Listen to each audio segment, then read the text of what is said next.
Hi, welcome to Nothing Venture, Nothing Aim. Your host with the most, your GM Jared. And today I'm joined by Steve. Yep. And we're going to be having a chat talking about homebrew rules. And that's really it. Just talking about homebrew and whether or not you should include and how to include those rules into your home campaign. So, Steve, where do you stand on homebrew rules? Right on their neck. Fair enough. My opinion of when talking about homebrew rules in the realm of a game like Pathfinder, second edition, the game is pretty robust enough. I will only find or search for a homebrew rule if there's either a problem that I feel that the system needs fixing, or there's a situation where the rules don't really go over to it in enough detail. Got it. For myself, I think homebrew rules are like cooking. You always add a little bit of salt, and then if you need to add more, you can add more, but it's best to go a little bit and then to more, because you can't get salt out once you put it in. And I think that's the problem. A lot of people, like myself personally, I'm always a little wary of homebrew rules because I always feel if you're playing with them and you don't really know how they affect your game until a month or two in, and then suddenly everyone's cool with these new homebrew rules, and you as the GM are like, dang, I shouldn't have said crits are 4 times damage because they're just one-shotting ancient red dragon. So with that, talking about homebrew rules, are there any homebrew rules you like that you've, let's say, since we're playing Pathfinder second edition, anything that you've played with that you really enjoy? So I play in a friendly game with a bunch of friends of mine on Sunday.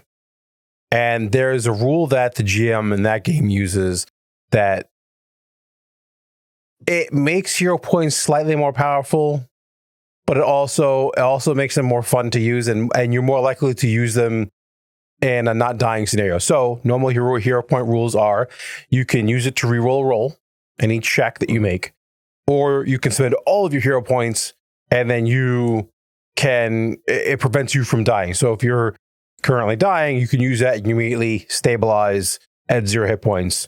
So it potentially could save your character. But how many times have we all rolled? We're like, oh man, I rolled that 2 on that fortitude save, or I'm really trying to leap across the chasm and grab this monster or do something really, really cool. And you roll that 3. Like, oh man, well, I'm going to use a hero point on that because maybe I got an extra one, or maybe I'm going to risk not being able to revive myself using hero points because I'm going to spend my last one to do this. I'm going to try to really do this cool thing. And you roll either the same value or lower. Or just like, oh, I rolled a 5, now I rolled a 6. I still fail or critically fail. So our DM, especially in virtual tabletops, rolling the same number 2 times in a row is much more common because of how virtual dice sometimes like to treat the players. So the rule that we use in that game is when you spend a hero point, you can choose to reroll if you feel that you have a pretty good chance. Or you can choose to take whatever value that success was, or failure. So say I got a failure and I was trying to do something or roll a save or something like that. I can spend the hero point and make it a success. And I can always push it up 1 value. Now in that game, we can even push things to critical successes, something that I don't actually agree with. But that's the way that rule works. That's the way that GM uses that rule in that game. So, man, I rolled that critical failure, and I know it's going to be really bad for that spell. Oh, okay, I just failed. I'm going to spend the hero point, and maybe in that case, it's better to roll. But sometimes it's just better just to say, okay, well, instead of a failure, I'm making a success by spending that hero point. Oh, see, that's pretty cool. I think that's a really cool homebrew rule that you can use, and it becomes very active with your players, especially because hero points are a bit lackluster, right? Like, not being mean, but they only come into play every so often. It's either like you're re-rolling or you're using it to stop yourself from dying. And while those are important, that does make it like much more user friendly. you're like more inclined to use them, and then the GM is again more inclined to start giving out hero points for really cool actions and stuff that you're doing. Talking about homebrew, you know, I find that sometimes I like to add stuff from other games systems. And that's another thing, you know, that technically is homebrew, like stealing ideas from other games and using them in your game at home. And one of the things I stole, and I have problems with my players understanding, it's from the Index Card RPG by Hank Ferdinand from on YouTube at Drunkards and Dragons. And in the game, he simplified a lot of the rules, especially movement.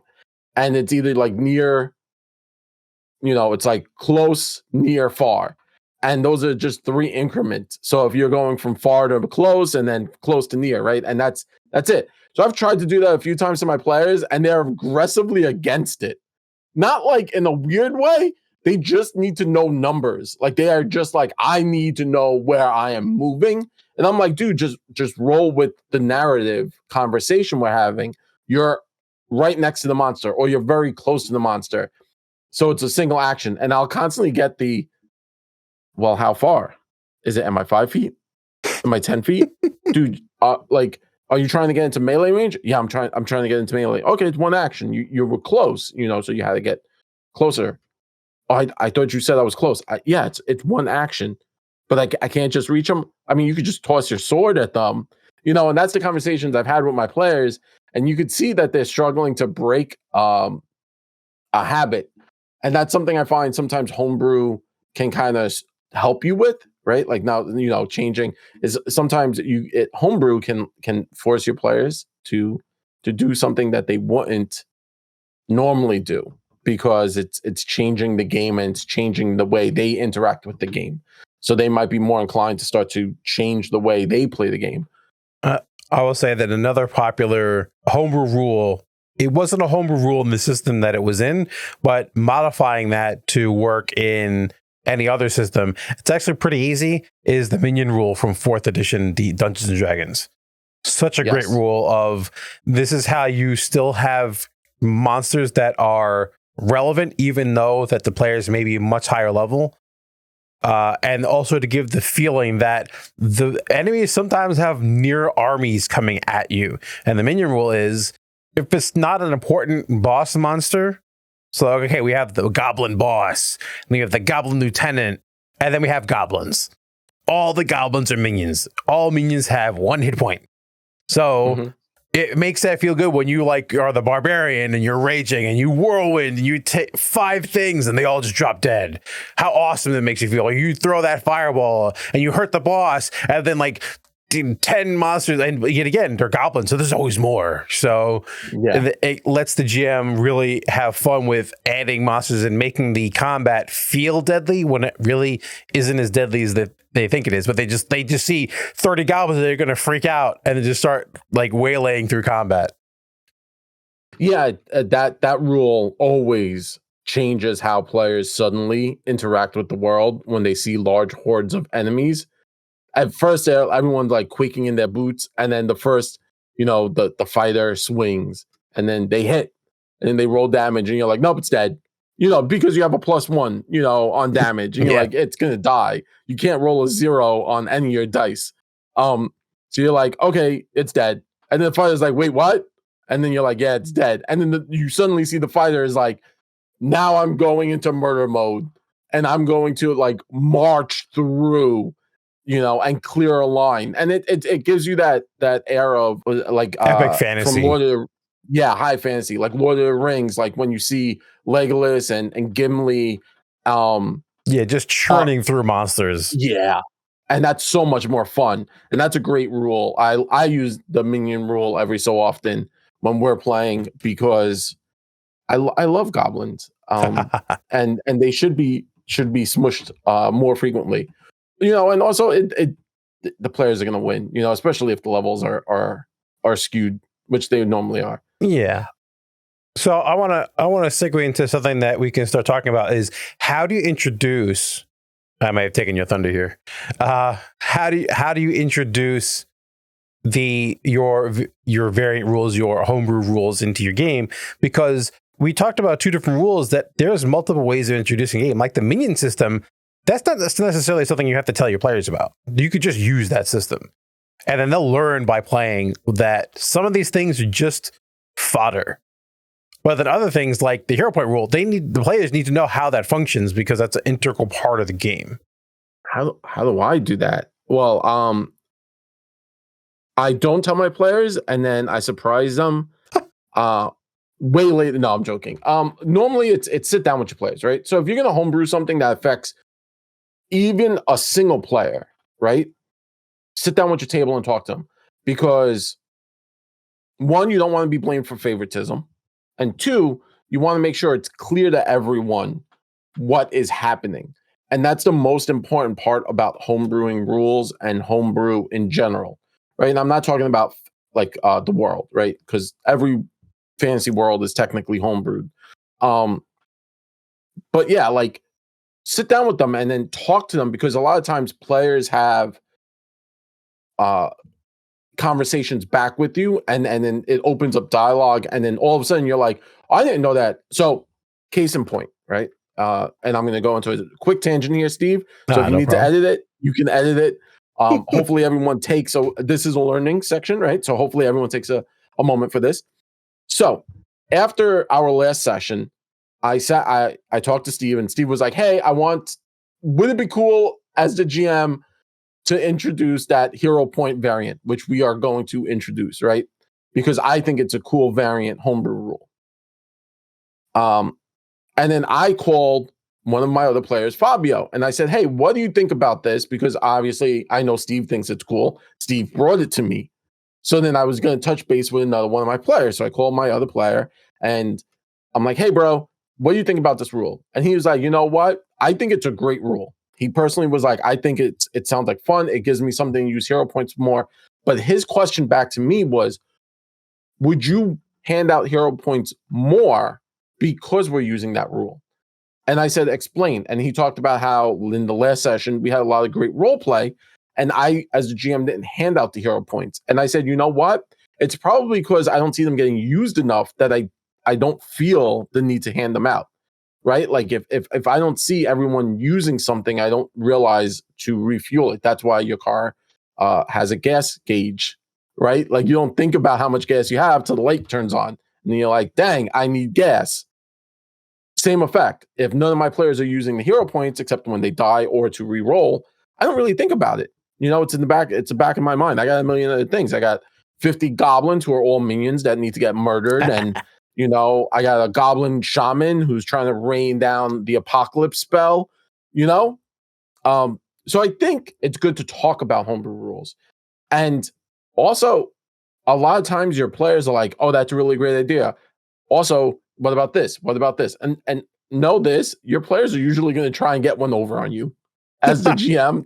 They're going to try and make something happen where it breaks the game, or it becomes something a bit unbalanced in their favor. So that's normally how I would introduce it. It's right away and to all my players, because you can't hide stuff like that.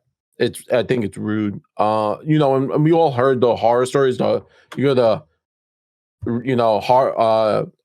horror stories on Reddit, and it's always like these homebrew horror stories. It's like, oh, my GM homebrewed this class, and for one swing, it did 1.5 million points of damage at level 1. But the downside was they had disadvantage on rolling. And you're like, that's unbalanced, right? That's someone with a power fantasy that wants to kind of power fantasy all over the place. And at that point, go play Skyrim. I guess my rebuttal to your statement, Steve, is we do have a current homebrew class in our game. Yes, we do. How do you feel about that as a player? Oh, from the perspective of someone else playing it? Yeah. In that case, that yet again, for me, adding homebrew rules, I will take, like I said, I'll take a look at the system and I'll say, okay, is this a problem? Like, say the person wanted to play a specific class, and they go, well, what they were describing isn't really in the book. So I don't have a problem if the homebrew rule fixes something. That's the one thing is I have fun. Like, we have a problem. Like I said, we don't really use hero points because we're all afraid of dying, and then using it in any other manner, like a rerolling a check or anything like that, doesn't feel like it has an impact. So like, well, it has the most impact if it saved me from dying. So I would use it, hold it. And like I said, it doesn't, it's not heroic. You make the hero points more heroic, and, you know, players tend to take a lot more risks, which is always fun to see stuff blow up in the player's face. Well, on the other side for class, like I said, this class didn't really, like, to do what the player wanted to do, it didn't really exist. It existed in the older version of the game, but it didn't really exist in the current version of the game. So I have a problem with, so long, like I said, so long as it's balanced. And I think you, me, and Fabio all looked at it and we're like we kind of came up with our own version of it before we saw, this homebrew class is from Anchor Weight, and we'll put a link in the description to their drive-through RPG. Yeah, they have a drive. We'll put a link in the below for their drive-through RPG link, so you can see what other stuff that they've done. I think we took a look at it, and a lot of the things that we were like, you know, it would be balanced if they would have this, but we don't want to give them that. And a lot of the decisions that we would think of to make were made. So I'm like, okay, well, the person's on the right track to not make this thing crazy powerful, and it's in line with other classes. It just gives a better feel and a better implementation of trying to do, you know, it's better at this and it's not so good at that. So I don't have a problem with homebrew stuff. So like I said, so long as it solves a problem. If it's kind of like a fighter with an extra feat, but they don't get the extra attack, it's like, okay, well, you're splitting hairs at that point. But if something is drastically different and giving you that feel you need, yeah, I'm all for it. So, have you played in a game where homebrew got a little excessive? Yes, but everything was excessive in that game. So it wasn't that I felt that one person was kind of crazy. We were all kind of crazy, as well as the bad guys were all kind of crazy. And that actually was going to bring me back to a point. Keep in mind, when you're making these changes, now obviously if you're making changes to things like hero points, monsters don't have hero points. But if you're making a change in how the game functions, and it's something that the enemies can use, you have to consider that they gain that benefit too. So the thing is, sometimes it's forgotten to where if you're making a general change of how criticals work, that works for the players and against the players, because the monsters do critical. They do roll critical attacks, or players critically fail their saves. So that's a balancing act you have to consider when you're making this rule. It doesn't always just apply to the players. I see what you're saying. Like, just always be aware of the overarching, because you might not see it the moment you put it in. You'll see it a week, 2, 3 down the road. Yeah. All of a sudden, I changed that all criticals. You triple damage dice, and if you're playing D&D 5e, the half orc suddenly is the only class ancestry anyone wants to play, because they get that extra damage die on all crits. So now they're getting like 4 damage. But you did that, and then the monster crits, and then all of a sudden you're like, it's an orc too. Well, yeah, and you're like, and it's so all of a sudden you just one-shotted a player, and everyone at the table is like, yeah, that rule is broken. Like, it was great till that moment. Yeah. So one thing is saying that this may play into your next point. I'm not sure. The thing is that if you're considering homebrewing rules, for whatever reason, try to homebrew rules, small changes make big impacts. So if it's a small change and you realize that, oh my God, it just breaks the game, you're able to rein it back, and it wasn't a big change in the first place, so you're able to rein it back. If you change 6 things because of the way you're redesigning the combat system, hold on a second, try to figure out what you're trying to do and how to fix it, instead of changing 9 things and then go, oh my God, now we don't know how to play this game anymore because there's so many changes.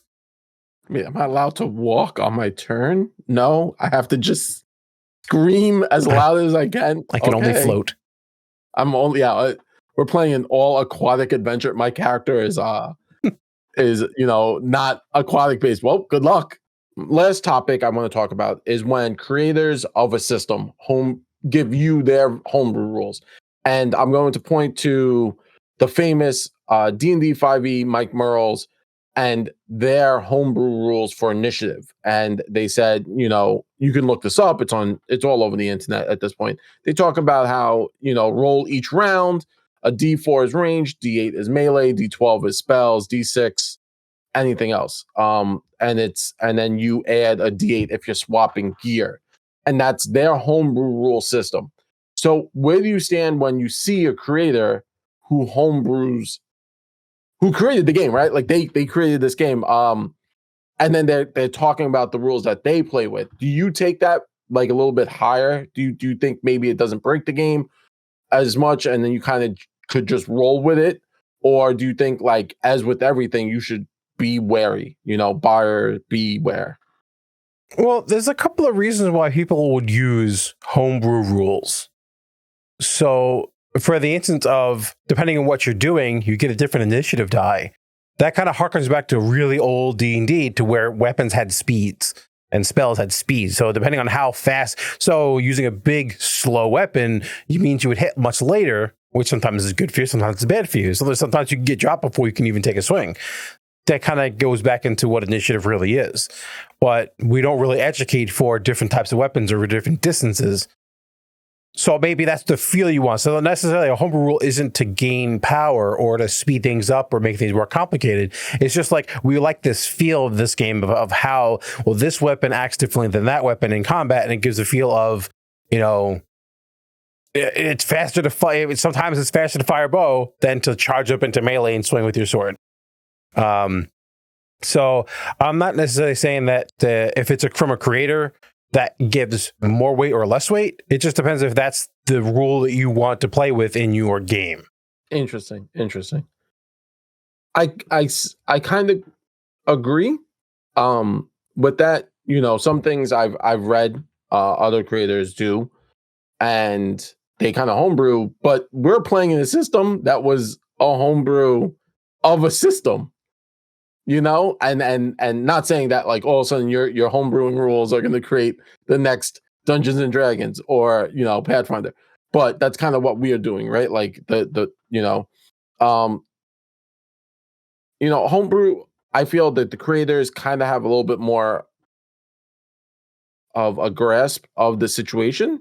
So when you read it, like you said, a lot of their stuff, like when you look at creators and their homebrew rules, it just changes the feel of the game. It doesn't change actual rules, or it doesn't like negate or add rules. Like the initiative system in that situation, I'm on the side of, I hate that Dex in 5e is so important because it dictates initiative and a wider array.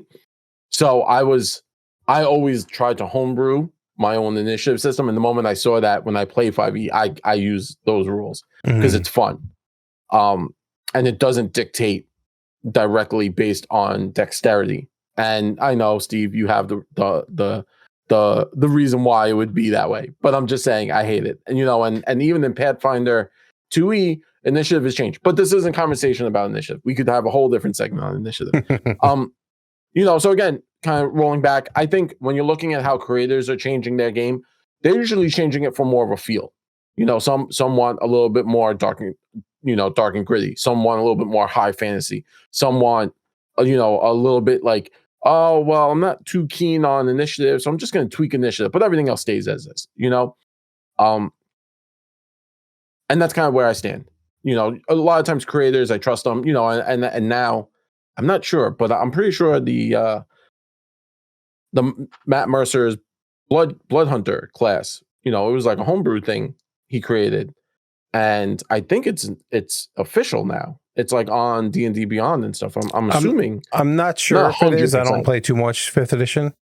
Yeah, but like I feel that it's almost official at this point in my head. In my head canon, it's like official, and again, if you're homebrewing stuff, no one's coming to your house. Mike Merles isn't coming to your house and is like, excuse me, you're playing this wrong, right? Like it doesn't really affect you until your players are upset, and that's when it affects you. Yeah, you just want to make sure that your players understand like I said, it's difference to where if you're playing a game and a rule comes up and you're the GM and it's like, well, how does this work? And you're going to go offhand, well, I think I know how that works. Here's how it works, right? And then that was incorrect, right? There's different than that. Like that's just a spur of the moment rules decision. And then you look it up later after the game. So you're not burning up the game time to figure out something. Oh, wait, no, on page 972 and a half. Oh, wait, this rule works this other way. At the beginning of the next session, hey, everyone, the rule I said last time, that was wrong. Let's change it back to the actual way the rules work. We're talking about that kind of stuff. But if you are changing rules to either get a better feel in combat, you just want to make sure that your players understand what's changing, why they're okay with the change, and they understand how to play their characters. Because that's the worst feeling is like, well, I don't know. I'm just going to sit and attack with my weapon because I don't know how half of this stuff works anymore because we've changed all this stuff.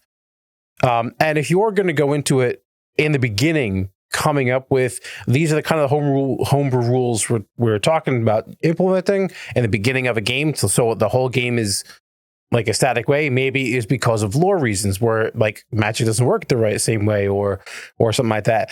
Maybe give your players like basically a small handout of like things that may change or things that have changed, and yet again, so make sure that they're cool with it.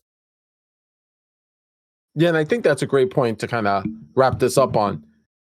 Make sure your players are cool with it. Make sure it's something you're cool with, and always keep the dialogue flowing, and always make sure you know that if something is wrong, don't keep going back to it.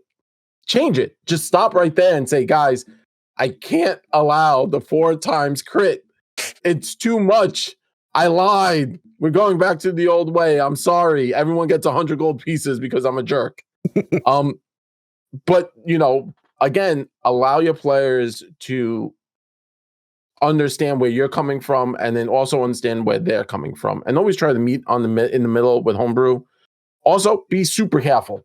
There are insane homebrew things out there, and that's the number one thing. Be careful, be aware, because I've seen things where you read it, the first time you read it, you're like, oh, it doesn't seem so bad. And then the second time you read it, you're like, oh, I almost let my player have 15 attacks in one turn. I'm glad I looked that over, and I'm going to say no on this one. Steve, anything else? Yeah, I was just going to say that even though that as a GM, you're probably going to know the rules really well, you never really know how well the players know how to play their characters. So a minor change that you think, oh, well, if I just make this a little tweak and I think this would be cool for everyone. And then the players go, ooh, I really like that. Always be concerned when your players smile when you give them a new homebrew rule. Okay, just flat out, just because they're going to go, oh, if I plus this feat and plus this thing and plus this class feature, I can do 7 million damage. I can destroy universes. Like, be careful. Just be careful. Yeah. So I guess on that note, why don't we come to an end? So for myself and Steve, why don't you have a great evening or a good day or a good afternoon, wherever and whatever time you're listening to us. But remember, you're loved and we appreciate you spending a little time with us. Bye.